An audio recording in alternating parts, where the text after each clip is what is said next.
خليك سموث ما عليك منتص. Mental, stay fresh. When you use Nivea, you feel good, you look good, and you play good. ماكله كاتشب اليوم فرح؟ ماكله هاينز صح؟ Let's win. Mentos up. Oh my god فرح ايش قاعد تسوي؟ Mentos is so much fun. It's like fresh campaign. All them.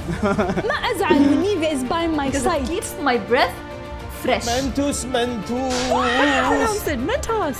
We are winning.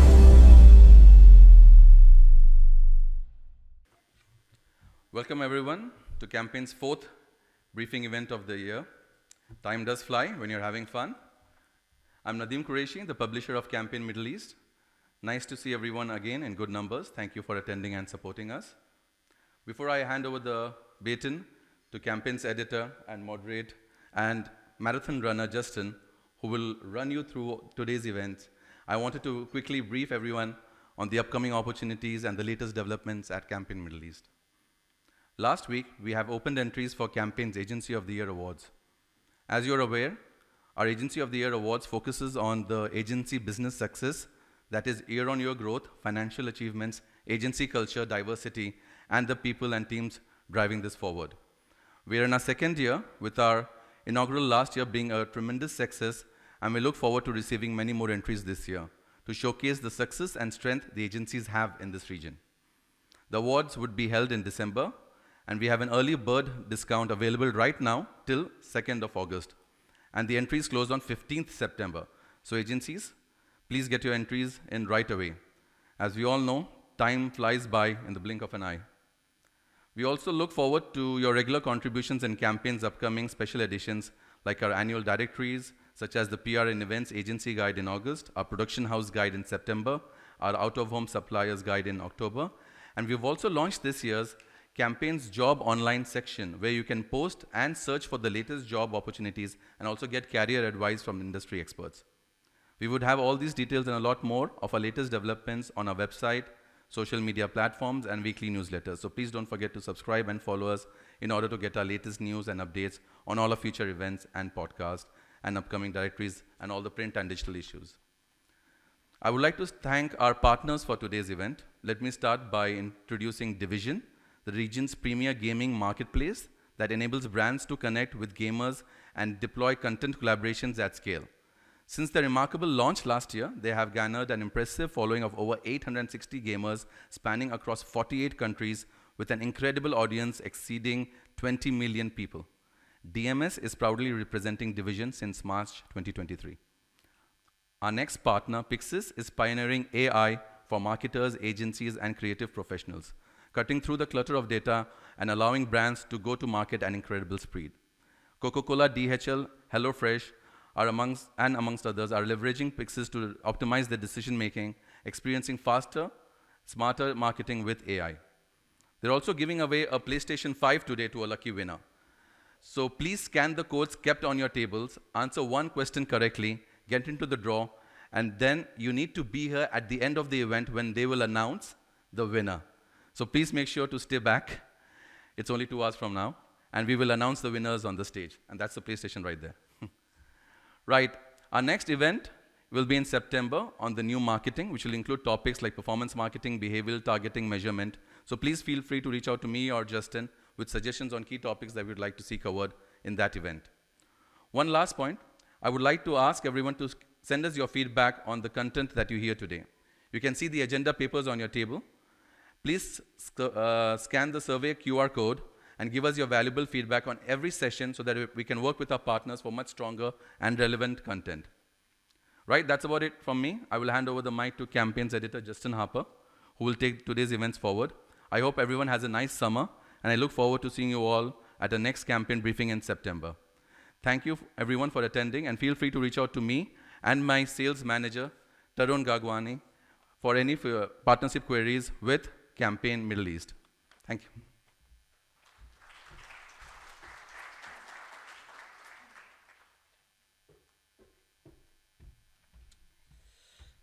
Okay, thank you, Nadeem, and thank you all for attending this morning to hear more about the exciting topics of gaming and technology. The similar buzzwords are being used for the gaming sector as they are for Saudi Arabia. It's boom time and rapid growth are two such phrases. Funnily enough, Saudi wants to be the leader in the world of gaming. So you have a booming sector in a booming country. It's what economists call boom boom. Actually, no, I don't think they call it that. Anyway, gaming gained momentum probably in the 80s with pasty-faced teenagers spending hours in their bedrooms when we thought they were doing other things. They're actually gaming. Fast forward to today, and the industry has now grown so big, it's surpassed Hollywood in terms of revenue generation, which puts it into perspective. And of course, it continues to grow. The global gaming industry is expected to be worth $321 billion by 2026, according to PwC. And this week, we were reminded of just how big it has become with the planned takeover from Microsoft of gaming publisher Activision Blizzard for $69 billion, which is not exactly small change. This growth offers a lot of opportunities for brands to get involved, and we're starting to see that play out, pardon the pun. Some of these brands are natural fits, such as youth, lifestyle, and clothing, while other brands have crowbarred their way creatively into that space. Okay, a bit of soundtrack, which is always good as you speak. So there are a lot more females in gaming now, so that presents brands with another opportunity. Our first panel today will talk about brand opportunities within the very exciting gaming space. Technology is our second panel, and there's a lot of excitement around that industry too. ChatGPT debate, AI, the metaverse, and of course Apple now calls spatial computing, what a lot of people called AR, when it launched its new Vision Pro goggles. In a way, I wish we could just fast forward past all of the sort of uncertainty around AI and let machines do our jobs for us. We can all live in virtual reality, but sadly there's a long way to go before we hit that point. One day there will obviously be a virtual AI-powered MC in front of you, which a lot of people say couldn't happen soon enough. But before we get to that, we actually may take a pause on AI. We may take a breather because I think there's a lot of concerns about the power of AI and fears of a Terminator-style future, but without Arnold Schwarzenegger. So our second panel will be looking at the AI debate, the future of advertising, and other hot topics. So before we kick off that, I just want to ask everyone in the room, because obviously we're talking about gaming, who actually games? If you put your hand up just to see a rough idea who games. I'm sure there's more. There's about half the room. I'm sure there's some people maybe tired from gaming the night before. They didn't hear the question. But obviously it's great when you understand more about the industry when you do it yourself. And I know there's some very active gamers on the panels today. Before we kick off those panels, we have a very insightful keynote speech from Neil Pandya, CEO at Pixis. Neil joined us a few weeks ago for our event in Saudi Arabia, so it's great to have him here again today. And before he comes on stage, we're just going to show a short video to tell you more about Pixis.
set, so please welcome on stage Neil Pandya, Pixis, who'll be giving our keynote speech.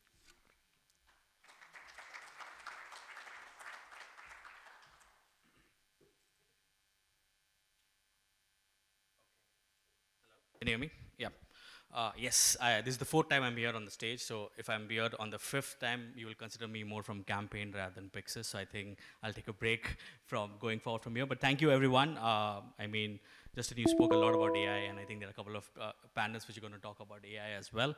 What I'm going to do today is have some fun. I'm going to give you a glimpse of something which we're going to launch in Cannes. If some of you are coming to Cannes, we're doing a soft launch of our new AI, which is called text to output. So if you're a marketer and you just have a text brief, you put that into the AI and you will see output in GIFs, displays, and videos. Having said that, okay, and Campaign has changed the ticker as well. So having said that, I'm not self-obsessed to have 4 pictures of me on the first screen, but that's just a glimpse of an input of text to output. So what my team did was put everything you see on the screen in terms of text was inputted into the AI, which we have, and the output comes as crazy at this one. There were better output, but they chose to put this one because they felt that I should have some fun on the stage as well. So that's us. Why do you need to pay attention?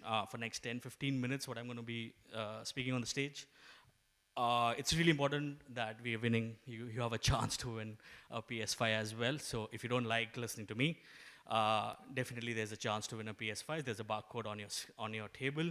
Scan it, answer a couple of questions because it's mandatory from Campaign. Otherwise, we would have done lucky draw as well. But yeah, that's what you can do it. Coming to the point, why AI? Before I go into why AI, let me set some context in digital media spends in this region. All of us sitting in this room are aware that digital spends in this region is significantly growing. I mean, it is growing at 30% CAGR. We're going to end 23 at roughly $7 billion of digital ad spends, 24 close to $8 billion. Gives enough space and time for us to be in this region. One of the interesting facts, if you see in this slide, is also about how e-commerce is booming in this region. So if you see, for example, digital buyers growth in this region worldwide tops. So Middle East and Africa has the highest percentage of digital buyers going on and buying e-tailers, e-commerce. If you see here, retail e-commerce share worldwide, we are number 2nd. If you see digital buyers penetration worldwide, we are there in top 5, top 6. So gives enough context why digital marketing is important in this region. Little bit about AI. We've spoken a lot about AI, but AI really contributes to the region's GDP as well. So if you see on the screen, on average by 2030, contribution of AI to the region overall would be roughly 12 to 13%, would be led by Saudi Arabia at roughly 12.4, UAE at 13.6. So these are some of the facts I just wanted to put across before we move ahead into what we're going to do next. I'm an ex-marketer. I worked with L'Oreal, Vodafone, Unilever. I worked with agency. So these are some of my personal experiences and my interaction with marketers and agency folks. So if you see the screen, these are some of the problems all of us face as marketers, as agency folks. What I'm going to do next, in next 10 minutes, I will try and solve these problems with the help of AI. So if you're a marketer, your biggest problem is that, you're targeting Neil on Facebook, Google, LinkedIn, TikTok. I don't know how to control the frequency. It's cross-platform optimization is one of my biggest problem. I love to do DCO, dynamic creative optimization, but it takes time.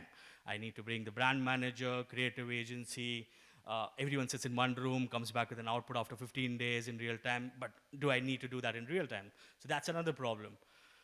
I'd imagine you're doing all of us do brainstorming meetings in a boardroom with a client or within the agencies. There are like top 5 ideas which you shortlist end of the day, right? And the one guy who heads the boardroom is the CMO or CXO will decide which idea is best to go and execute. So that's basically his experience and gut feeling. Through AI, we will tell you how you can see all those 5 ideas in real time and then decide which one to choose for your campaign. Data privacy and cookie, I think as a marketer, all of us are facing that problem. Talking about agency, I mean, most of the agency folks, being an ex-agency myself, Group M, I know we invest 70 to 80% of our time only in execution. It could be reporting, dashboarding, optimizing in real time. How will AI help that in solving our job? Because our core job is this. Our core job is strategy. Our core job is innovation. Our core job is to think new ideas for the brand for which we work with. So we're getting a very less time for that. And yes, if I'm a media agency, I don't have a lot of input into creative for the brand, where brand team goes either in-house or to the creative agency. So these are some of the problems which, as marketer, I am sure all of us relate to. What I'm going to do next is going to solve each of these problems with the help of AI. Sorry. Okay. Let's pick the first problem. As I said, cross-platform optimization. Without AI right now, we're doing this manually. We don't know, we can't control Neil on Facebook, Google, LinkedIn, TikTok. With AI, what you can do, you can start optimizing across platforms with a common objective. So for example, if you have a reach objective, if you have a D2C ROAS increase objective or a CAC reduction objective, you can optimize between different platforms and control. The biggest benefit here is to control the media wastage and save a lot of money and replow that money back into the ecosystem. So that's the first problem solution. Performance optimization. Biggest problem, most of us in the room do optimization of performance manually. I'm a planner myself. I do 9 to 5. Sorry, agency guys don't work 9 to 5. They work 9 to 9 or 12 to 12. But in those days also, it's practically impossible to optimize everything in real time. So that's the scenario which we are sitting right now. Through artificial intelligence, you can automate all of these things in real time. What day of the week, what time of the day, does weekdays work better than weekends, does mornings work better than evenings, X cohort works better than Y cohort, all of that can be done in real time. So that's how AI will help you.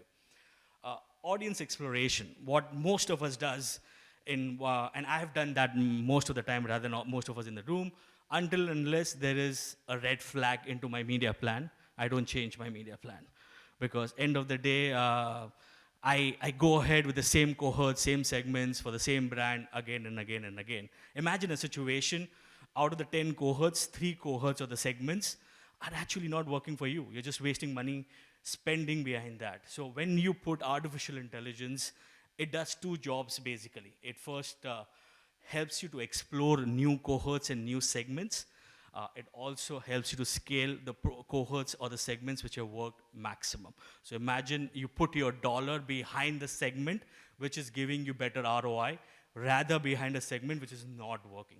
You literally drop budgets behind those cohorts and identify new cohorts which will help you to do that job. So that's audience exploration, which AI will help. Automated dashboard and reporting. I mean, planner's life. I really don't want to waste my time doing hundreds of Excel reports, dashboarding. As a planner, I want to do something else. My boss wants to see something else. The CMO in the client side wants to see something else, 30,000 feet height kind of a report. All of that can be automated in real time. So why to invest manual efforts doing that? Use that energy, time, money behind something more productive. That's what AI will help you. And the last but not the least, basically data privacy. All of us are aware, GDPR, California data privacy, all of these privacy norms are hounding us as marketeers and agency guys for months and years now. Google is going to go cookieless very soon. As a marketer, you have 2 solutions. Build your own first party, little expensive, but if you do that, you will have something to do after 2024 when Google goes cookieless. Imagine a situation how AI can help you. The core job of any artificial intelligence, forget about Pixels, core job of any AI is to predict the future at 99% accuracy. So rather shooting into dark when the world goes more darker, use artificial intelligence to go behind the cohorts, which will help you. So that's data privacy. And the last, sorry, I forgot, last but not the least right now, DCO. I spoke about this earlier, right? Every brand wants to have one size fit all doesn't work, but you want to optimize. Imagine a situation, I'm a L'Oreal, ex-L'Oreal guy. I'm running a L'Oreal Paris red lipstick or a lipstick campaign. My wife literally hates red lipstick. So should I show her that red lipstick campaign because I have only one creative which is talking about red lipstick, or I go behind, study that X cohort like her loves nude shade, loves pink shade. I'll go and understand those stuff and do that in real time. So that's how AI will help. So these are some problems. This is plain as simple. Without AI, what we're doing right now, with the help of AI, how you can solve your problems. I have a couple of examples. Allbird is one of our clients in US and Europe as well right now. They use Pixis for D2C. I'm going to skip the video because the video example is more or less similar to you saw the DHL example. But I really want to focus more on the next video. So let's skip this. This is what I'm going to launch in Cannes. I'm going to show you a few videos right now in like 60 seconds. The input in this video was just text brief which came from my clients. So there are 3 clients, DHL, Allbird, and Crocs. These are 3 of our clients globally. We have got like in text input from them. This is the real-time output which the AI has generated. So let's see the video first and then we'll speak more about it.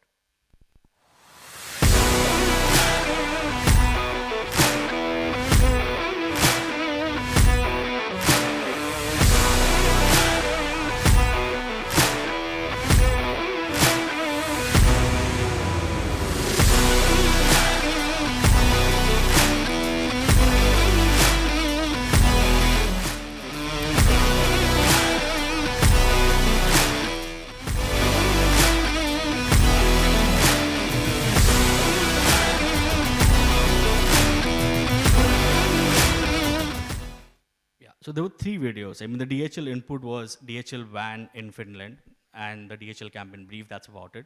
DHL is a client, so we have a lot of brand assets, access and all of that thing. So if you see the quality of the output is high resolution. It's not what you can use it on social media only for your personal usage, but for brand perspective.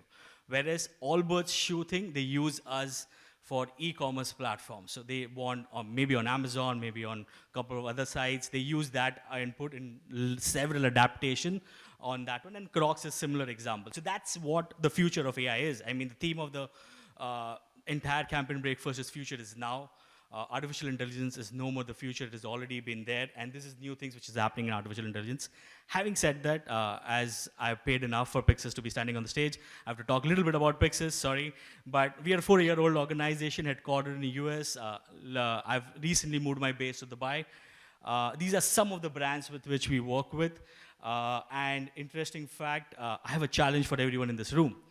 We are so confident about a product that whatever you're doing right now in your digital marketing KPIs, it could be top of the funnel, mid of the funnel, or bottom of the funnel, CPM, CPE, or ROAS increase, whatever you are delivering right now, come to us. If we don't deliver 10% better than your manual campaign optimization, I don't charge Pixis fees at all.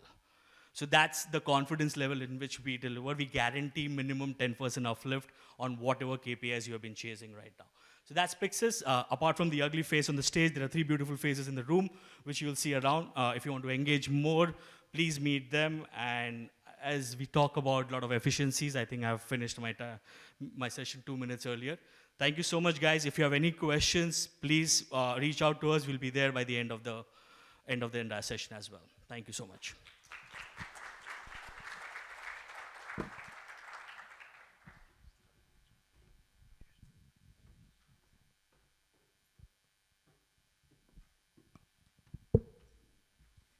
Thanks, Neil, for that very insightful speech. I've got a strange urge to go and deliver a package via DHL and go and buy a pair of Crocs after this. I'm heading off to Dubai Mall soon, so thanks for that. So now moving on to our first panel, which is on the very exciting topic of gaming, ! The next frontier for brands. The exclamation mark is very important just to stress how big gaming is. So we will delve into the plethora of opportunities for brands to establish meaningful connections with their captive audience. So I welcome on stage our panelists. But before that, we're going to play another short video. This one is from Division.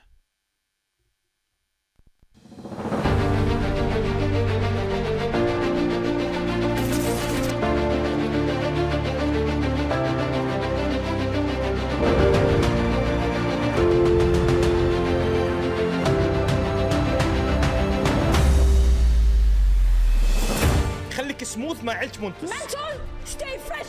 When you use Nivea, you feel good, you look good, and you play good. ماكله كاتشب اليوم فرح؟ ماكله هاينز صح؟ let's win منتصر Oh my god فرح ايش قاعد تسوي؟ Mentos is so much fun. It's like fresh campaign. Oh damn. ما أزعل when Nivea is by my Because it side. keeps my breath fresh. منتوس Pronounce it, Mentos. We are winning. Okay, very cool video. So can I welcome on stage our moderator, Nabil Motran, who's the founder and CEO of Division, Hunting Zhu, who is the gaming and esports lead at Publicis Group, Hiba El Deek, audience and data strategy manager at Baysdorf, Colin Bradley Allen, Oakley Metasports, channel head and GCC BBM at Essilor Luxiter, and John Lacey, country manager, Level Infinite MENA at Tencent Games Global. Thank you.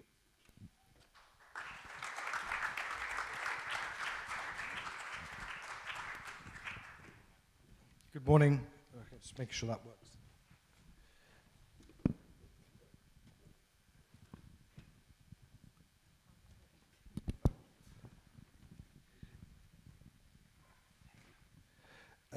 Just want to say, first of all, Justin, thanks a lot for the opening remarks that you made, because you've just taken all the notes off me and all the data points, but I just want to reiterate those. But before we do, thank you very much for the opportunity, and it's great to be here this morning. I'd like everyone just at first, if we could just do a quick introduction. My name is Nabil Motran. I'm the co-founder and CEO of Division, a digital marketplace that launched last year that connects brands with gamers. So I'd like to just go quickly through who and everyone to introduce themselves. Thanks. I'm John Lacey. I'm country manager for Level Infinite Tencent Games in MENA. Been here, louder apparently. Been here around 20 years in the Middle East, and happy to be here today. Hi everyone, my name is Hanting. I lead gaming and esports for Publicis Group, Publicis Group Middle East. Thanks.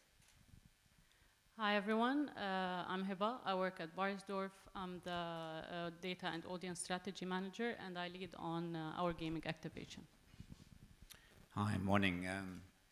I think I've got the longest title of everyone in the room, but I head up Oakley, the sports brand, for a region which we call Meta, which is 69 countries, and we're aggressively pushing into gaming, so really excited to be here this morning. Thank you. That's great. Okay, so we've got a bit of time, and I think we'll keep it quite as open as possible in terms of conversation. But I would just want to reiterate a few really important data points as to why gaming is not only important for the region, but is continuing to grow as one of the top entertainment markets in the world. Gaming has surpassed both the movie industry and the music industry combined in terms of revenue generation. If you consider anyone a gamer, or who would be considered a gamer, you've got over 3 billion gamers in the world today. So it's a market that is something that should be considered very, very seriously. I think even if we look closer into the region, what's happening in terms of how Saudi Arabia is looking at things, how the UAE is looking at things, over $8 billion been committed already by the government of Saudi Arabia in terms of investments going into gaming. But we'll also look at other factors. If we look at what's happening from a consumption perspective, Twitch data shows us that in 2022 alone, there was 1.8 million hours of content streamed live on Twitch, over 10,400 game titles streamed live on Twitch. That's an impressive number, but what's really more impressive is the audience consumption of that. Over 110 million hours of that 1.8 million hours was consumed by audiences in the Arab-speaking world. So a very, very captivated audience, and this is where I see there's a huge opportunity for brands to enter into the space and benefit from this space. So if we take all of that into consideration, I'd like to kick off, and the panel, we're going to focus on 3 main areas on the panel. The first one is around creators and relevance and authenticity. The second one, very much around audience and how do we grab attention and engagement from audiences. And the third category and third area we'll focus on is on integration and entertainment, looking at content and content itself. So if we kick off, John, I'd like to kick off with you. How do you at Tencent go about identifying talent and respective audiences of those talents through live streaming and things like that? And when you're looking at launching games in the region, are there any specific nuances for the region as well when you're launching specific game titles? Yeah, I suppose when it comes to creators or KOL influencers, or whatever name you want to give them, we're quite lucky in the gaming industry that since probably 2005, 2006, we've had creators as part of our mix when it comes to publishing and marketing our video games. And that's born out of the fact that we are inherently digital content. That's what it is. So it's not like we've recently in the last few years engaged with influencers and KOL and creators or talent, as you call them. We've been doing this, even from the very birth of social media and before. So when it comes to the region, as we all know, whatever industry that you're working in, there's a plethora of talent to choose from. But where the real nuance lies and where you're really looking to now, off the back of people talking about AI and data-centric solutions, is creativity is the nuance, true creativity. So you're looking for people that are right on the pulse of the consumer and understand the narrative of the consumer, are particularly topical in their narrative, and those nuances are what you're looking for in creativity with that talent, and that's where you can truly differentiate yourself. You can have any data-driven suite, you have all the data in the world, you can have any platform or technologically driven solution, but if you really, really want to stand out, whether it's in live streaming, whether it's in any type of content these days, then you have to work with the talent that are, truly at the cutting edge of creativity. And that's a sort of thought that I keep top of mind with my team, is that yes, we have all the metrics to tell us, whether the red lipstick or the pink lipstick is going to, sell to you or my wife. But at the end of the day, when you come to individual markets, when you go down to a granular level, when you're looking at satire in Egypt, or you're looking at comedy in Saudi Arabia, it's not without those talents, insights, that you're really going to refine your message. So that's where we sort of lie in our approach towards talent. So it's a relentless pursuit of sort of creative excellence is sort of what we're looking for. Yeah, I think when you get to that level of engagement, it's very much about relevance, authenticity, letting people take matters into their own hands, and morph whatever message that the main message is, and deploy it with their own message and their own way of deployment. I think it'll drive a lot more much higher level of engagement. I'll move on to Hanting very quickly now. How, from a publicist perspective and from an agency perspective, how do you see the gaming industry scaling in the region? What does it mean for creators in the space and who are looking to earn a living from this? How does publicists look at this as a space and scaling opportunities? Yeah, of course. There's a lot of exciting opportunities. To John's point, there's already a really great variety of content and creators in the region, but also I see a very exciting imbalance in terms of supply and demand.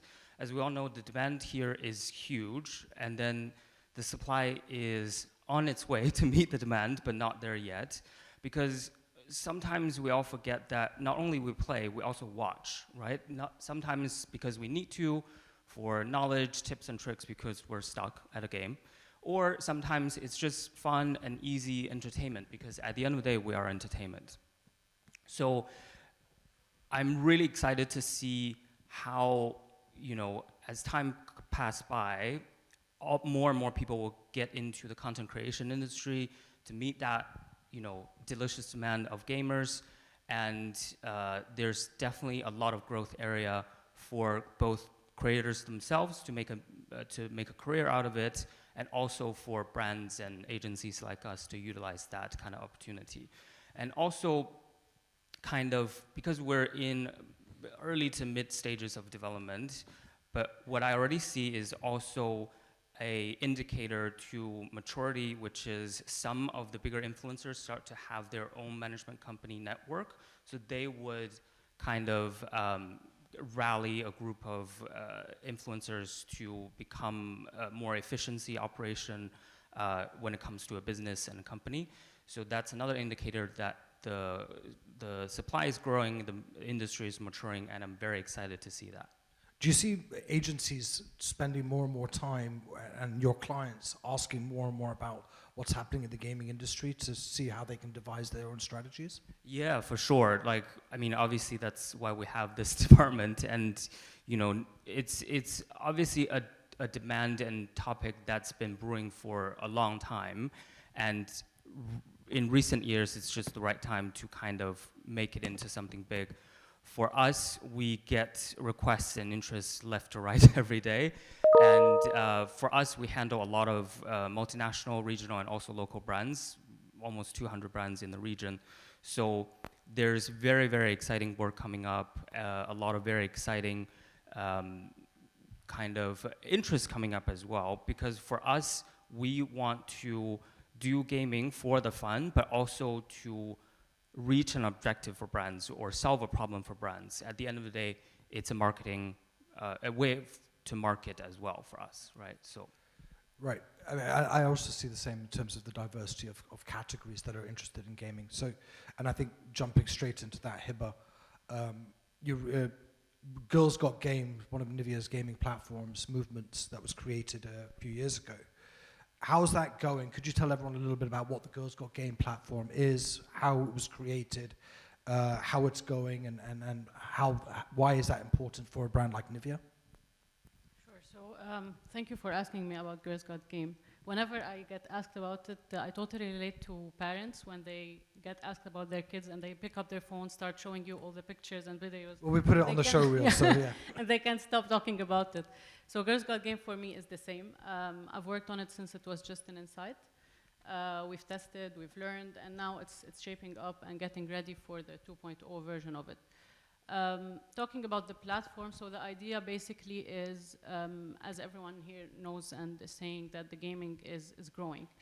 But also there's a segment from within the gamers that really are not taking the same level of attention, which are females, and especially for Saudi Arabia.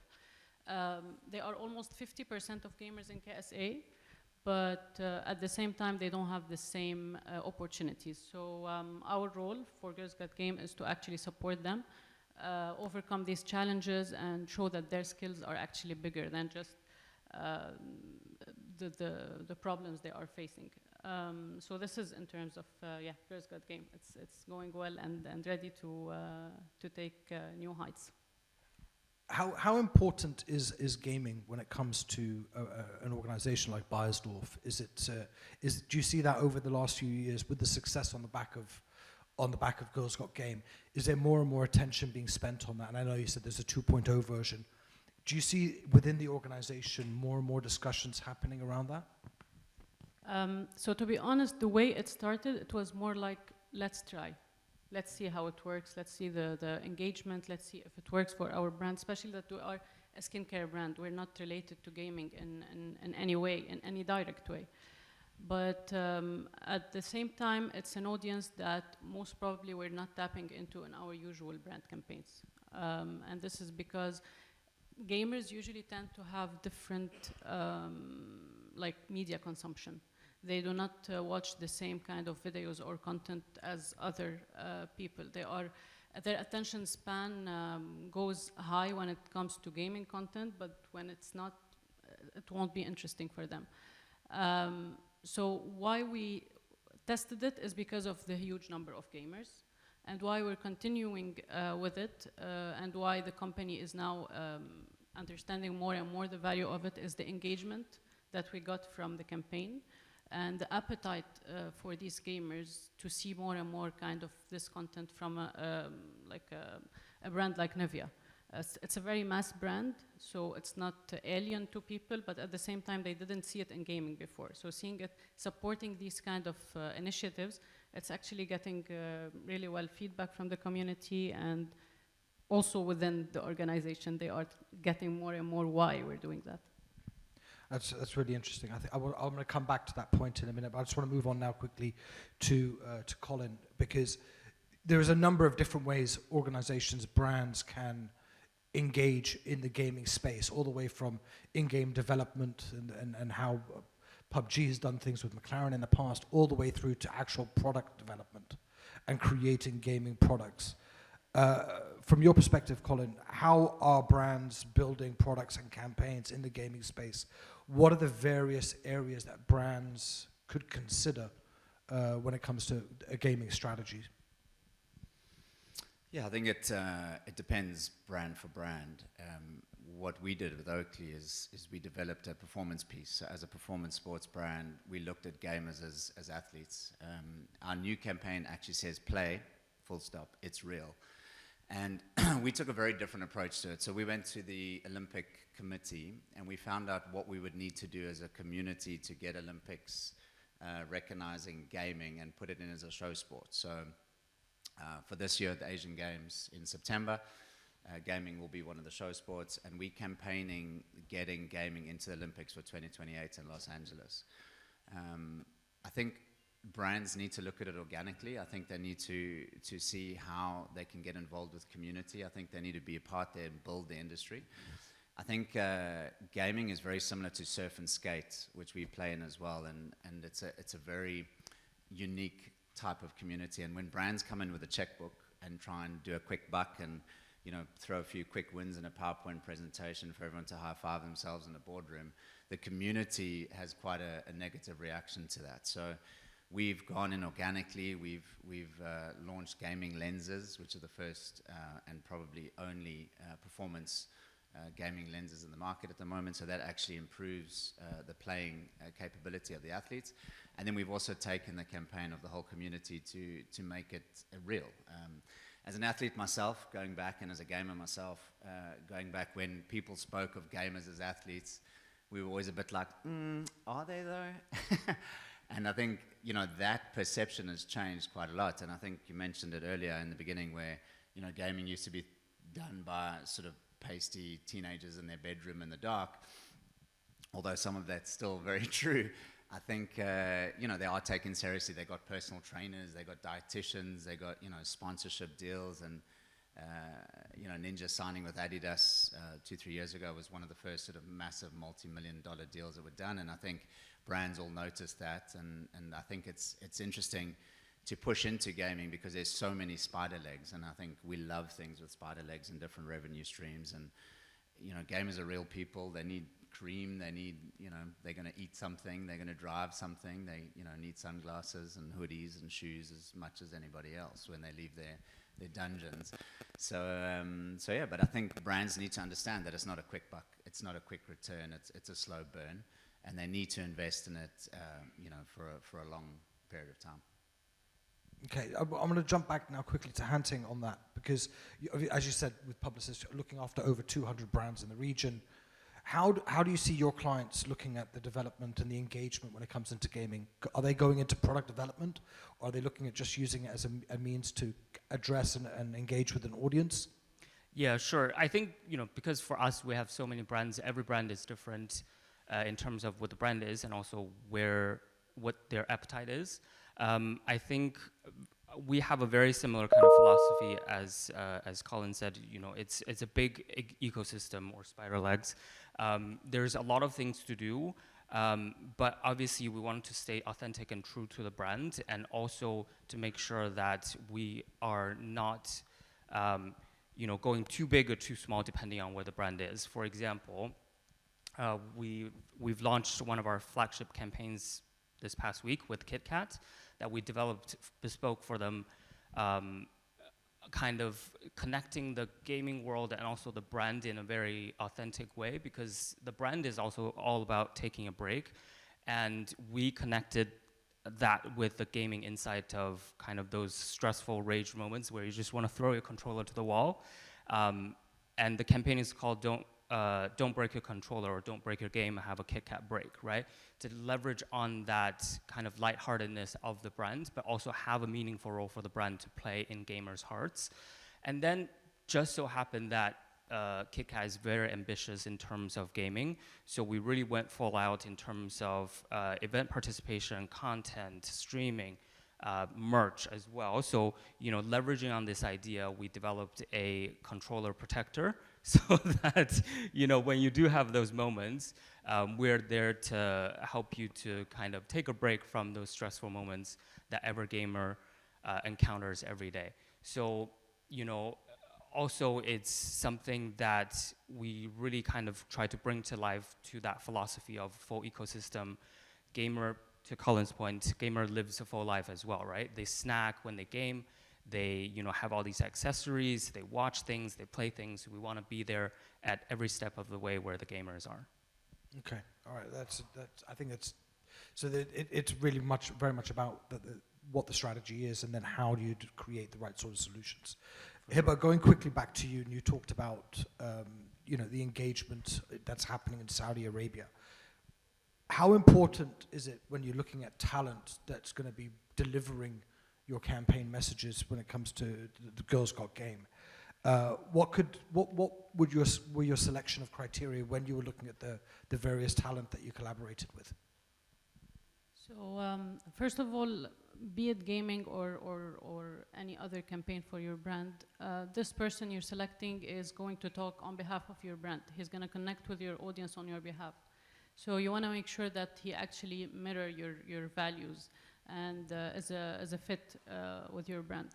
So this is the initial point, but then when it comes to criteria, there's, I think, a few points that you should make sure you're ticking when you're selecting the influencers. So first of all is their alignment with your brand values. You need to see if their content, their ideas are actually mirroring what your brand is saying. So for example, for us, we are always vouching for natural beauty and being comfortable in your own skin. So definitely the selection of the influencer for us need to be in line with that value. Another thing is the demographics and platforms they are in. So also you want to make sure that their follower base is falling under your target audience. At the end, you're trying to reach your audience through them. So their followers need to be your target audience, and the platforms where they are strong in also needs to be where your target audience is. Because some influencer would be like great in one platform, but non-existent in another, where your audience is actually in that other platform. One more criteria would be their authenticity and engagement with their audience. So you want them to be authentic in the way they create their content and the way they interact with their followers. Also the engagement rate, definitely, for them, and the quality of engagement from their audiences. So you want to see what kind of comments or interaction is happening between them and their followers. Because at the end, if their followers trust them, they will trust them when they recommend your brand. If they don't, you're just losing your investment with them. Yeah, the audience is very loyal. Right? Exactly, and the last would be definitely the quality and consistency. Especially in gaming, there's a big issue that we face is that not all gamers or streamers are consistent in their posting.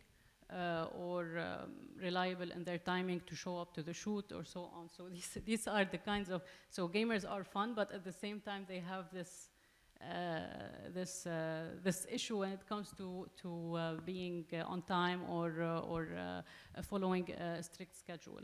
So you just make sure that they are consistent, which means they are dedicated to what they do, and you can trust your social calendar and campaign with them. The ecosystem consists of 3 major stakeholders. Right? The first one is the parent. What are you going to allow and it's not in priority, but the first one is the parent. What are you going to allow your child to engage with in terms of content? What are you going to allow them to watch? What are you going to allow them to play? The second one is the brand custodian. What do you want them to be engaging, and what does the brand want to be engaging with?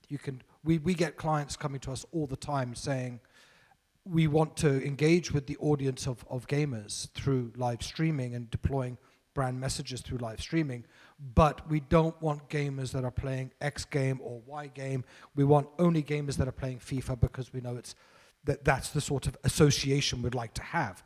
So then the brand can make that selection, and there's enough out there in terms of, to John, your point, in terms of fantasy and entertainment and what delivers that sort of relevance for the brand, and making sure that association is as clear as possible, as close as possible, so it doesn't look unauthentic, is when you're going to get the greatest return. John, any thoughts on that? Yeah, I think in terms of, there are 2 types. here of engagement that people have to think about. There's one where you want to have a conversation and a narrative with the user, and from that perspective, gaming platforms are social. What most users are looking for, particularly Gen Z and the younger and younger that you go, their first priority is how do they socialize in game. Most gamers, very young gamers, I'm not saying that older ones don't either, but they are using gaming platforms to socialize with their friends, hang out with their friends. The game is secondary. So I can give an anecdotal story of my son. My son hangs out with his 4 buddies. They talk about everything that they've done at school. They talk about, the homework. I'm not saying that they only talk about homework, but, they talk about a lot of things that, they talk nonsense actually, because I listen to them. And they're all talking at the same time, so they call that socializing. But that's what they do, and that is their priority. What is the social functionality like? And when you look at mobile games as well, and any game genre, that social functionality is so important, because that's what it's about. It's that is where the interaction is at. So that's why games like Roblox and even PUBG to an extent and Fortnite, they need the diversity of content on their platform, because the audience is so diverse, and you want to have that narrative. So that's really it. And then the other side of it is there is still games that are a single player experience, very rich experience. Everyone's probably heard the news of Zelda recently breaking numerous records, being quoted as the greatest game of all time. That is very much a solo experience. Some people would it's the opposite of a social experience. It's a more traditional video game, if you like. It is a $80 purchase off the shelf, play it through for hundreds of hours and finish it, and you get a very rich experience out of that RPG role-playing experience. And that type of game could be a driving game or something like that. That's where there's the opportunity for product placement. So you've either got to decide, do you want to go down the sort of product placement route and find creative ways to do that, or do you want to go down the route of joining sort of that topical social narrative? And all the pitfalls that come with that, what can come out of it, from the cynical consumer or from the authorities, or there and there between, all those things are going to come up, and they have to be considered just like in any medium. So it's not like the gaming industry is loose on this, or it's a black box of secrets as to how to approach it. You approach it in exactly the same way you would if you were going into any channel. So your appetite for what you're willing to engage with, right? Yeah, it's just the practices are exactly the same. It's the platform is as evolved and as sophisticated and as censored as any other platform. Great. Well, I think time's up. So thank you, everyone. Thank you for listening, and thanks to the panel. Great. Thank you.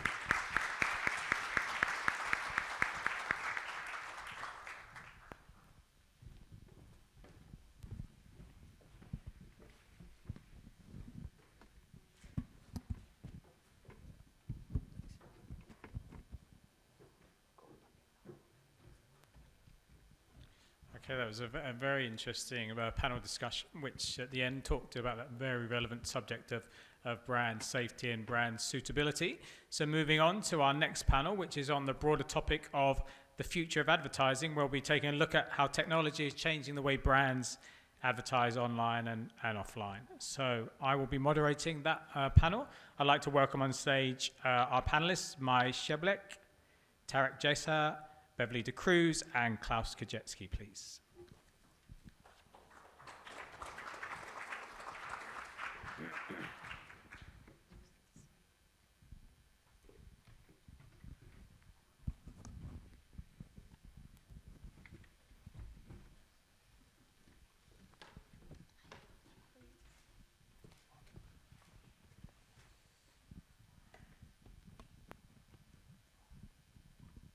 Okay, thank you all for joining us today for this second panel discussion.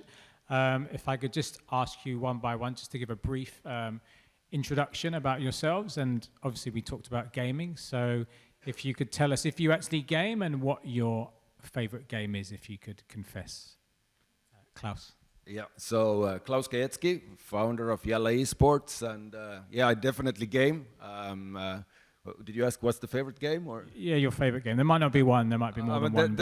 I've been gaming for like 25 years. It's basically my life, and then I somehow turned my passion into business.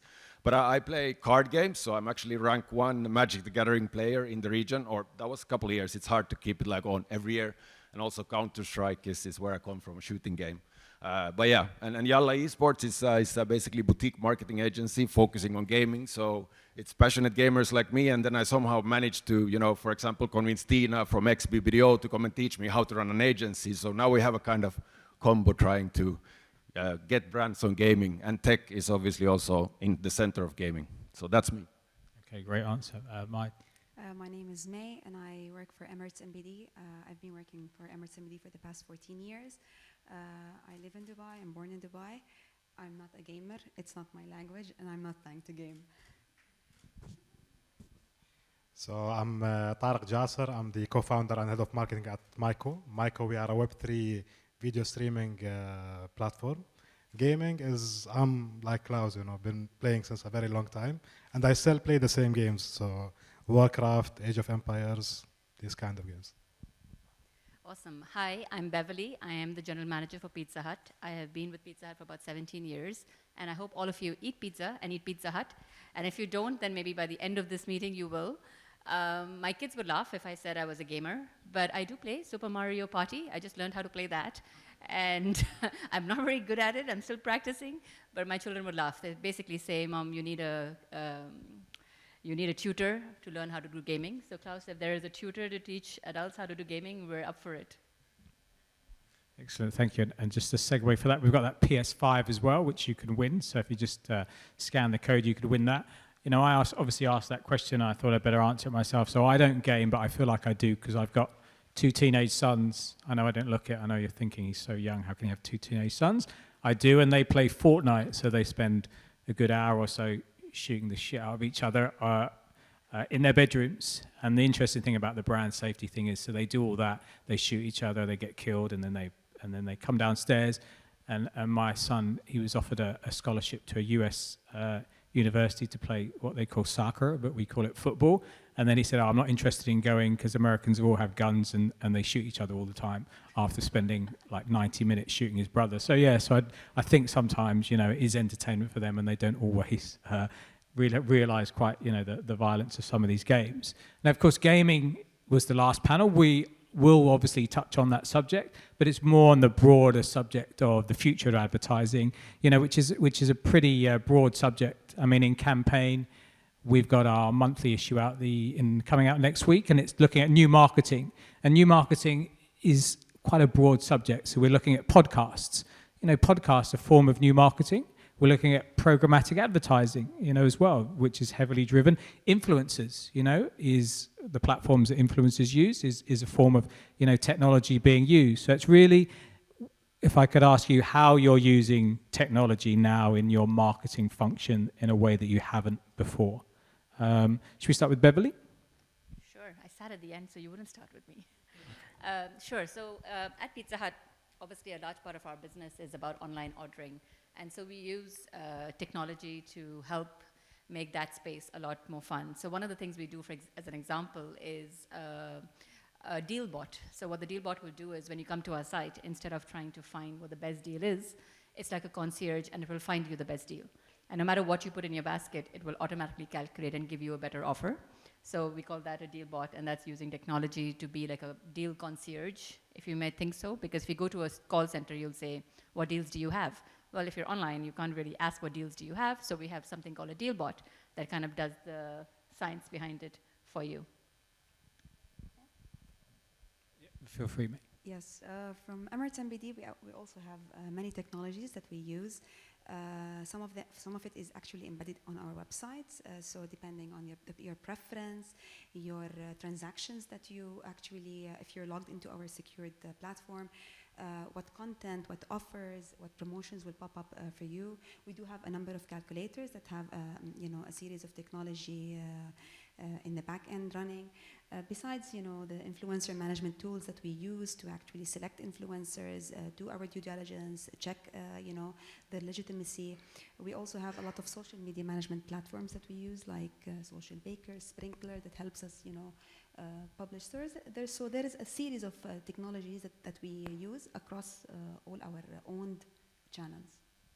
Can I just talk about that? Because you're a bank, and obviously people have an image of a bank, but you sound very tech savvy, and you're working with influencers, and which may be a surprise because you wouldn't expect that maybe in the financial sort of industry as such. So yes, we actually we've tapped into this space recently, like you could say a year or two. We're watching that space very carefully. We have a very robust and approach and process for selecting influencers. Many influencers come and ask us to be for them to be brand ambassadors for Emirates MBD. However, we tend to move away from selecting one that represents the brand per se. Our audience is vast, and our audience starts from personal banking to priority, right up to private banking MVPs. So our influencers have high resonance onto their network. So we need to work with everybody. However, we need to be also a little bit careful on how do we work with them.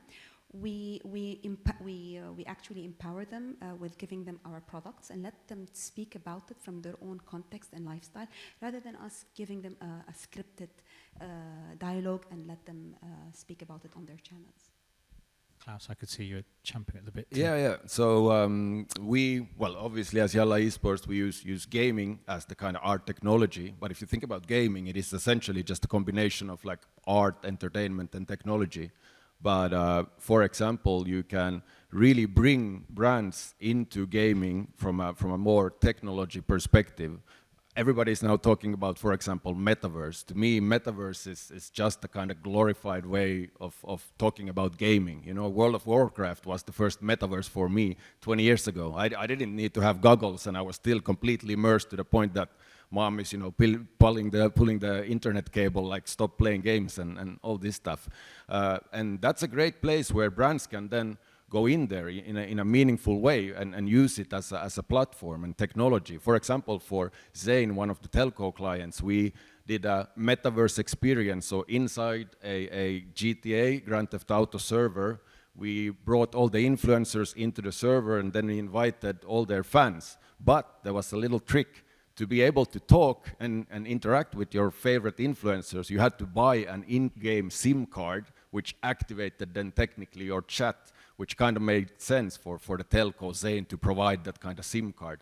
And that is a kind of like, creative way that we use to try to always kind of find that combination with the brand and the game and the gamers. But it's just using technology, basically, in my opinion, at least. And Tarek, it's probably unfair because you're Web3, you're a streaming sort of... Actually, I just want to highlight that AI has been here since a long time. Just recently, it's getting a lot of hype. So we've been regularly using AI since God knows when, I think 10 years. It's already existed. So as long as there is real-time bidding, that's AI operated in a way. At Myco, we don't only use AI in terms of customer excellence and dynamic creatives, but we also use it in terms of production. So we have seen an increased savings when it comes to script writing, creating posters, recreating sizes, giving people pinpointed, personalized messaging on the PR front also. So we've been really actively using it a lot, and I believe that even on a gaming point of view, there is a second gaming guild that no one touched base on today, which is the play to earn, which is growing rapidly, especially here in the region. It's personally at Myco, we believe that the future of content and gaming is not only as a form of entertainment, but it should be also a form of revenue and ownership for both gamers and viewers as well. So that's my point on that. And in terms of AI, it's something that we have to live with. If you don't embrace it, then you'll be left behind. You make a very interesting point about AI, that it's been with us for a long, long time. And do you think that narrative would be better to explain to people, as in don't fear it because it's already here and the consumer doesn't fully understand how much AI is integrated. You're using AI now within the bank, and definitely we're using AI. In specific for ChatGPT, our CEO's mantra is you either digitize or die. And ChatGPT, as we speak now, is blocked within Emirates NBD. However, there is definitely a serious discussion happening internally that it needs to be open across all the departments within our servers to enable the different stakeholders to use it efficiently and bring these best use cases.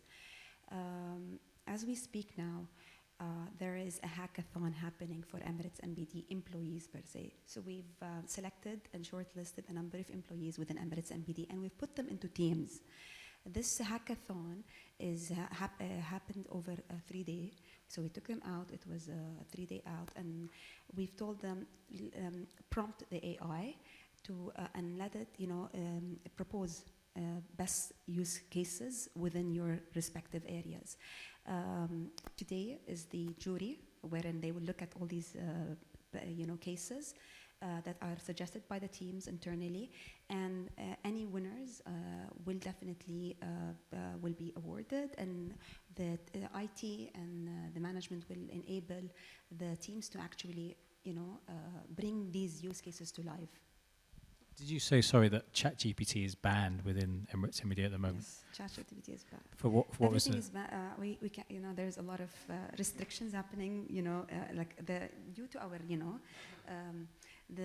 due to the safety of, making sure nobody hacks our systems. There's a lot of things that are blocked internally. So, however, we are always given external devices. So I'm leading the social channels. We can't access social channels from our servers internally. We're always given an external device that we'll have to access our channels.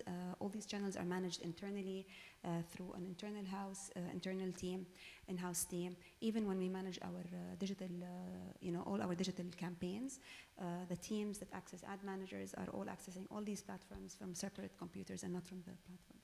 Yeah, I know a few employees who'd probably benefit from being banned from social media, but until then, no. Beverly, what's your take on AI and how you're using it? And so ChatGPT is not banned at Pizza Hut.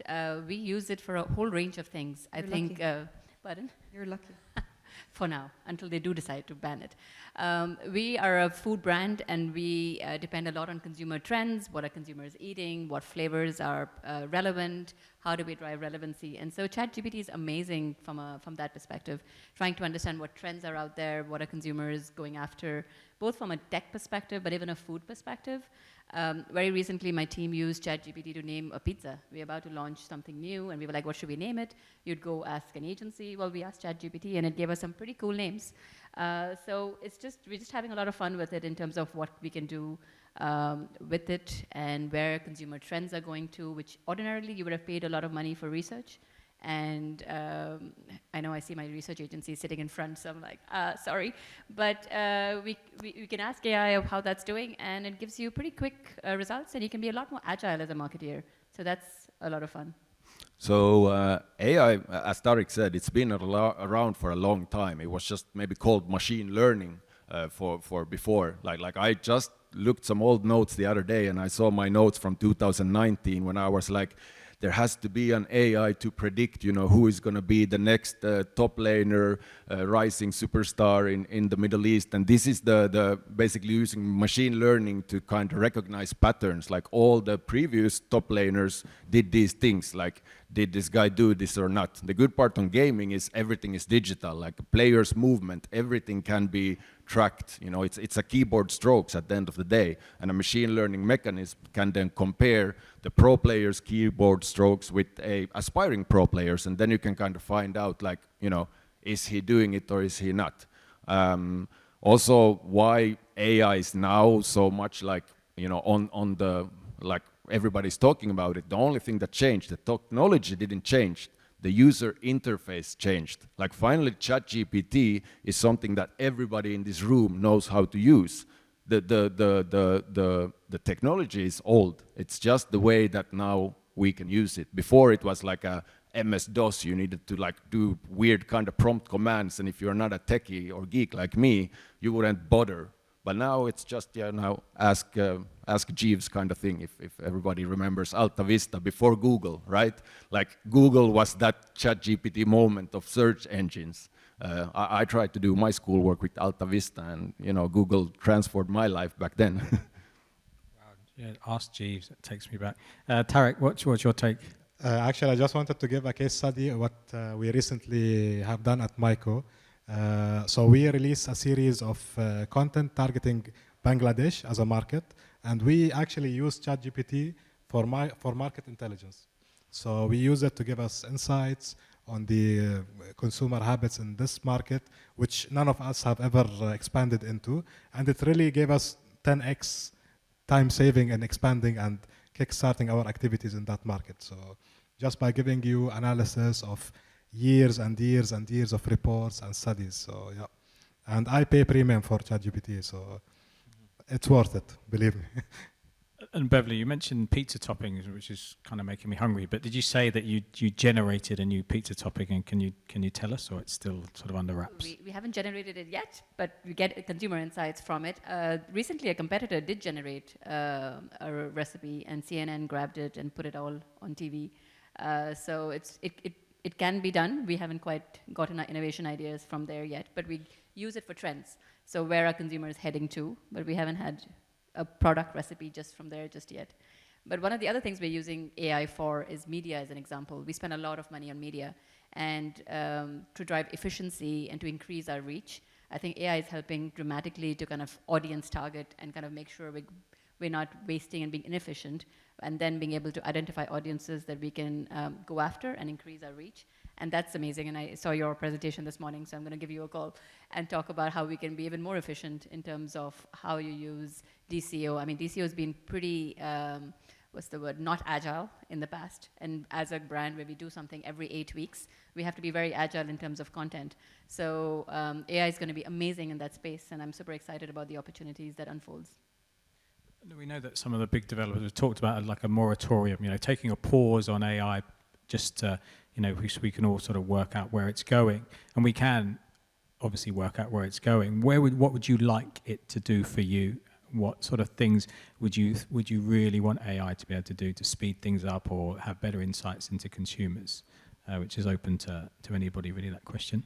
I would say take over all the donkey work that people spend hours and hours doing in terms of going through Excel files of 400,000 rows and fixing this, in addition to giving you endless possibilities with creative. So today our designers are actually using the new beta launch, and it's mind-blowing. It's really mind-blowing. I don't know if anyone tried it. Yeah, I also think, look, that the problem currently is not like the limitation of the AI. It's like the humans who doesn't know how to use it. We are like using, 5% of the AI's capability, kind of like how humans are using like X%, 5% of their brain. It's the same thing. Like you can do so much if you train your brain, if you train an AI. Like it's more for us to learn how to use it. The technology is way ahead of us already. And obviously in a bank you've got a lot of data, a lot of customer points there, so it must really be useful. Well, it can definitely be used in writing press releases. It can be used for writing social posts, EDMs for customers. So the more you prompt it, the more it gives you a much more sharper and an accurate outcome. So the use cases of AI can be used, a lot within marketing, developing marketing assets. Now, whether it will replace the marketeer, I think this is a big question mark, because it cannot replace the the instant gut of a marketeer and its creativity. But definitely, it will help him simplify many things that currently he's putting his time on. And that's the way you see it. You talked a lot about press releases and EDMs, content creation. You think AI, you think people will not know the difference, and it can easily replace. So, as I said, it will never replace the human, marketeer because you know it needs you still have to go and check that, but it definitely gives you that the first round of draft that comes out from AI is pretty good, and the accuracy of it, and especially when you prompt it, it gives you a very good outcome. Content creation is something that we spend time a lot on, especially that you have to see in the different preferences of our customers, the different behaviors of our consumers. So all of that can be fed into the AI, and it can bring you these different variables. A/B testing is something that we do a lot across social, across EDM communication. So all of this can be definitely save time when we use it, and obviously the marketer can do his final check on that. Okay, and Klaus talked about it earlier, the metaverse. It's almost like it's taken backstage to AI and ChatGPT, but it's obviously still there. It's still a buzz around it. So it's really just, are you involved in the metaverse, and where do you see out the longevity of the metaverse, I guess, as well? Sort of double question. Yeah, I mean, like AI definitely took over, and then now Apple, did their Vision Pro, and now I think there's going to be like a mini cycle at least again for metaverse. Yeah, to me, even from the start, metaverse has just been this.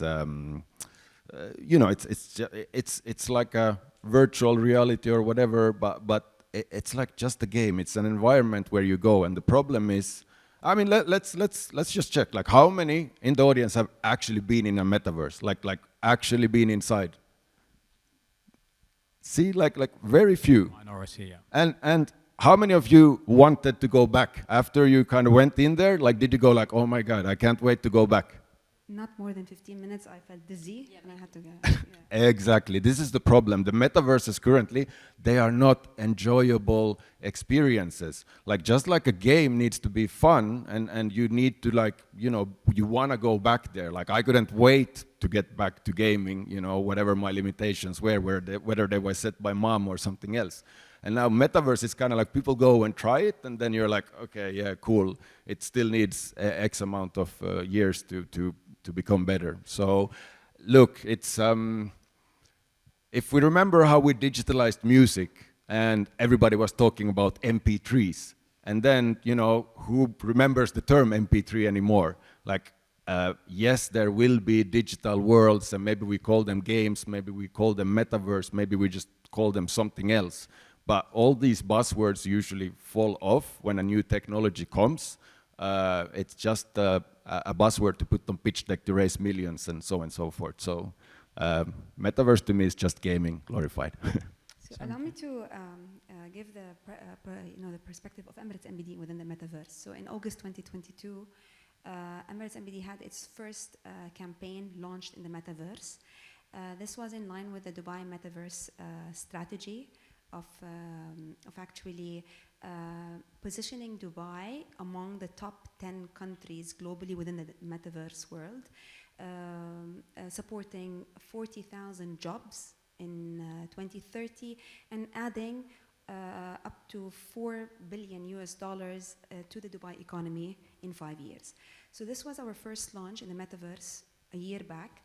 We have launched a campaign in collaboration with DIFC FinTech Hive and Microsoft. And this was aiming to call all the startups, the fintech creators within the metaverse to actually address three propositions or few propositions that Emirates NBD had actually launched within that campaign. Two of these propositions that we had called these metaverse startups to actually answer was Emirates NBD wants to actually enable securely the payment decentralized infrastructure for our customers to actually buy, sell, virtual assets within the metaverse. How can this happen securely and safely? Two, how can we create immersive experiences, engaging, immersive, and powerful experiences within the metaverse, given that there is an audience there available? And how can Emirates NBD be part of that meaningful experiences? And the metaverse campaign was over a 10-week period. Several startups were shortlisted, and the selection was concluded by November, wherein we assigned one of these startups to actually help us address these propositions. And as we speak, hopefully by the end of the year, these two products will be launched in the market. Tarek. Yeah, so as Michael, about a year and a half ago, we launched the Cineverse, which our cinema in the metaverse experiment, where we have recreated the whole cinema environment in an alpha phase in partnership with PwC. And it was extremely successful, but I agree with Klaus. So my take on the metaverse is that as long as it's very difficult to access and it doesn't have a real life use case, then it's really just there as an added value or cherry on the top. But just to add one point is that metaverse anyway we have seen that it's very critical when it comes to training. So we work with a lot of schools, we work with a lot of government entities that require scale training. So someone who's professional on a specific niche topic that is only available in the US, for an example. So instead of him being able to attend 2 workshops every month, then he can attend 1 workshop in 100 plus countries. So this can be a use case.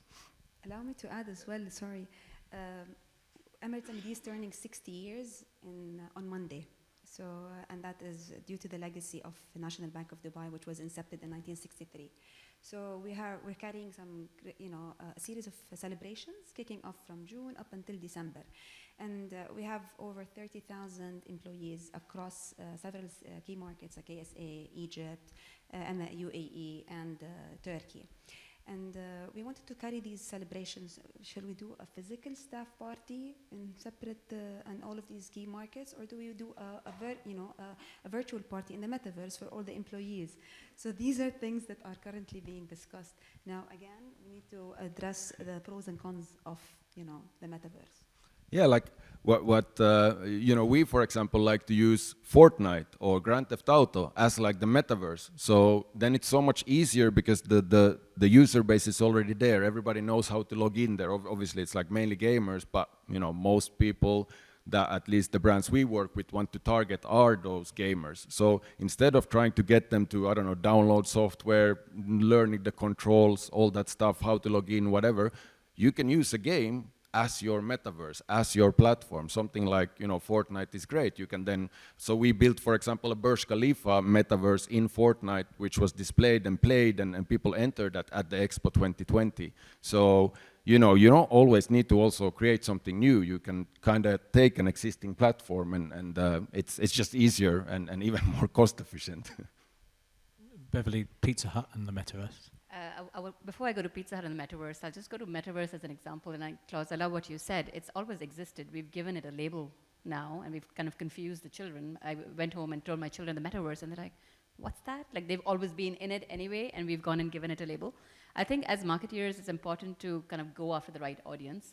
The people that are in the metaverse, you can do events or campaigns for them, trying to take people, I was going to say, at the risk of aging ourselves, but not taking the Gen Z, taking the millennials, and taking the baby boomers into the metaverse. It may not happen. So it's kind of knowing who your audience are and planning things that are relevant for them in that space. I still remember, even before Pizza Hut went in the metaverse, there was always already a pizza game my son used to play about 4 or 5 years ago, where you collected ingredients and you ran around. And he even asked me this morning, do you remember the first game I played when I started Roblox? And I was like, yeah, that pizza making game. So it's always existed. And I think as brands, we have to not over-brand this space. It kind of has to be authentic. It kind of has to be a natural conversation. When you go and you try and you put yourself there too much and try to sell something, buy something, you lose the plot. You lose that authenticity of why that space exists. And I think we just have to be a bit careful about trying to over-brand it like we'd love to do as businesses and brands, and making this a very selly space. It's a fun space where people interact.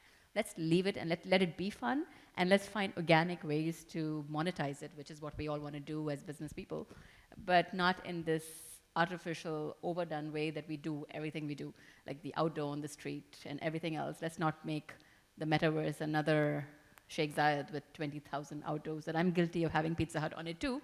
I don't think the children want it. I don't think that audience wants it, and they're just gonna lose interest. So that's all I would say about the metaverse. Let's approach with caution and leave it, and let it be fun and authentic. And let's, as brands, approach it in an authentic manner and not try and brand it like we love to do everything else. Yeah, no, you made some good points. I think Colin also at Oakley mentioned the same thing, about that, just being authentic, not rushing in and over branding it. You've also got the Spider-Verse as well, but I'm not sure we can talk about the Spider-Verse. But we're running out of time, so we're just going to open the floor to anybody. Has any questions? Please just raise your hand and we'll get a mic to you on any of the broad subjects we talked about.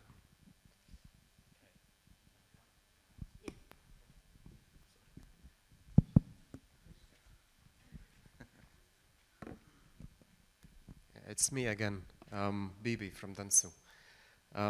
The first thing is for Emirates and BD, I'm a customer, and I've always had, as a customer of bank, I have multiple cards. I never knew what are the benefits. So just for everyone, I came to know the app that they have more of Emirates, where you input your cards, and then it tells you the benefits in the vicinity or the card itself. So thank you for that, because it made things easier. I'm glad you don't have a complaint. I was. We'll speak after this.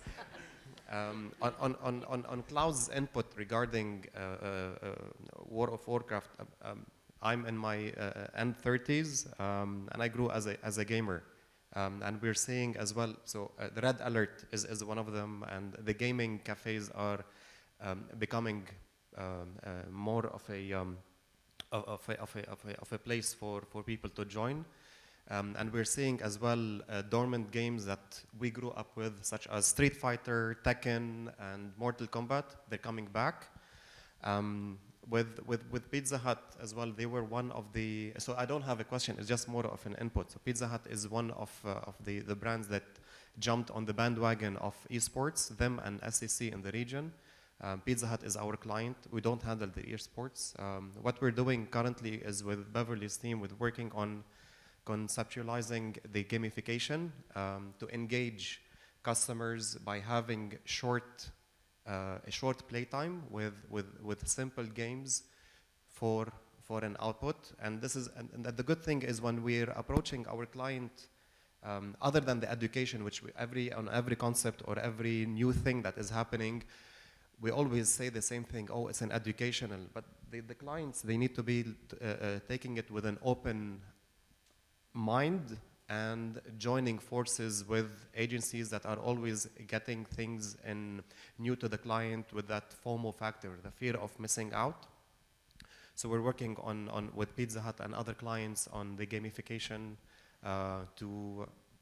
for achieving their deliveries and objectives. I have a question. I thought there was a question. I thought you could have had a question there. I think, and what you said there, you could have turned one of those into a question, but it's a statement more of anything else. But you've got a question from.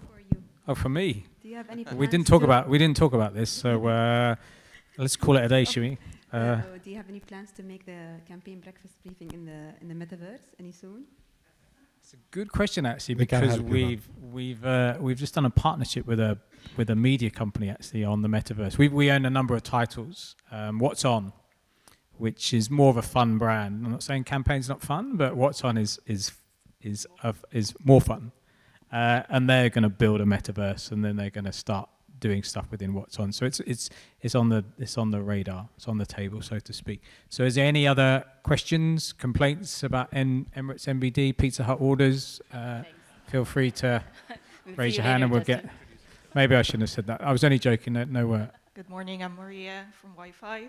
Actually, a question, not a complaint. To Mai, you mentioned that at the beginning of the panel, you mentioned that you have a comprehensive approach to finding the right ambassadors for your brand or writing the right platforms, I assume for sponsorship as well.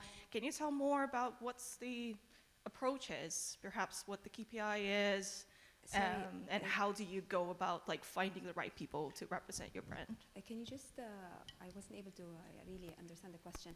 You're asking me to elaborate more on what the platforms, the sponsorship? Yeah, at the beginning of the conversation, you said you have the comprehensive approach to finding the ambassadors for your brand. Influencers. Yeah, exactly. Yes. So my question was to how do you go about finding Yes, them? yes. So what's the approach? Yeah, definitely. We actually use tools, and we use multiple tools, not one tool. So any influencer that we decide to actually work with, we actually approach him. He provides us with all the data, his analytics of his pages, his follower base. But then we always want to check, if whatever he claims is actually something that he really actually owns for. And we use these tools. Several tools are there in the market. We currently are using Stellar and Creativo. They are very, very good tools that give you, that allow you to actually upload your briefing, your campaign onto that platform. Make sure that whatever data he's provided you with is actually accurate, and the engagement that he actually claims is legitimate. And then we, whatever ROI, we agree with that influencer, and whether it's a CPL, because there are some influencers where we only use them from a reach or an awareness perspective. There are other influencers where we actually allow them to actually take our cards, our products, and let them use it from their own context. An example is like we have a number of travelists and travel bloggers or fashionista bloggers. We give them our Skywards, our Emirates airline card, or we even give them the You by I'mar card that allows shoppers to actually shop at the I'mar malls. So depending on the objective, we track everything within that system. Obviously, again, I repeat, working with influencers has a lot of will bring some risk. Because as much as I can do my due diligence on that influencer today, he might come tomorrow and do something, and it will definitely reflect on the brand. But we use these tools just to at least do our due diligence and checks. One last quick question. Okay. Hi, my name is Fatma. I'm from Brand Lounge. The question, I guess, is to anyone on the panel who wants to answer this. You guys mentioned that the metaverse seems to have died down. Do you think it's because of the bad connotation that Meta has created with it? And furthermore, with Apple and their announcement of the Vision Pro, they were very specific not to say metaverse when they announced their product, and they called it spatial computing. Do you think that this is more of the same thing or a new version of the metaverse? I would like your thoughts on that. Thank you so much.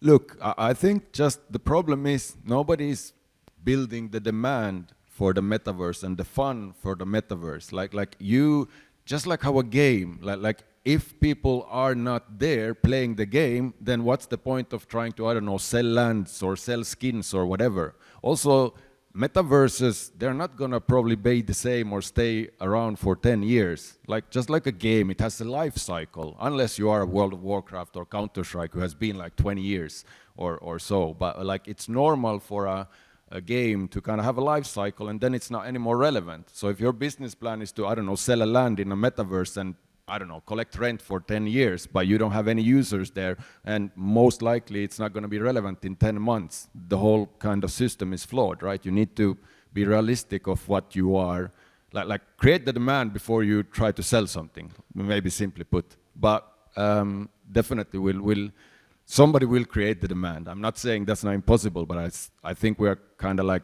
focusing on the wrong stuff, shortly put. Sorry. Anyone else want to? I just want to say that it's all about accessibility. So when it becomes accessible and to everyone, to mass, and then when thought leaders like yourselves show interest in it, and then that's when the metaverse becomes the metaverse 2.0. Okay, so that will draw us to a close. I want to thank our panelists, Klaus, May, Tarek, and Beverly, for joining us. Thank you for your time.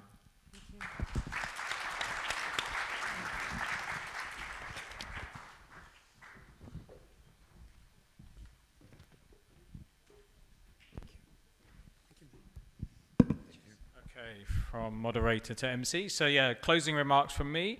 It was just really just to remind you about that QR code, just to give us feedback on the event.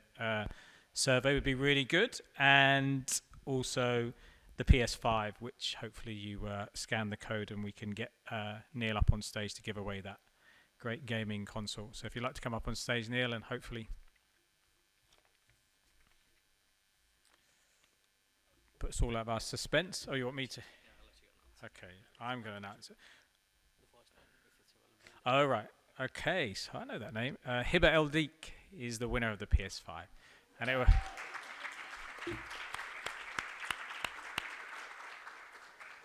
Yeah, please come and get it, yeah. You might not be able to carry it, but it's pretty heavy.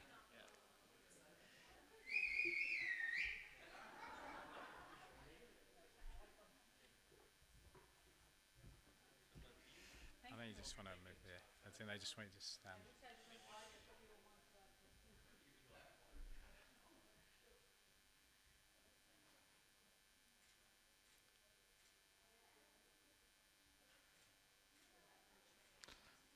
Okay, oh, more pictures.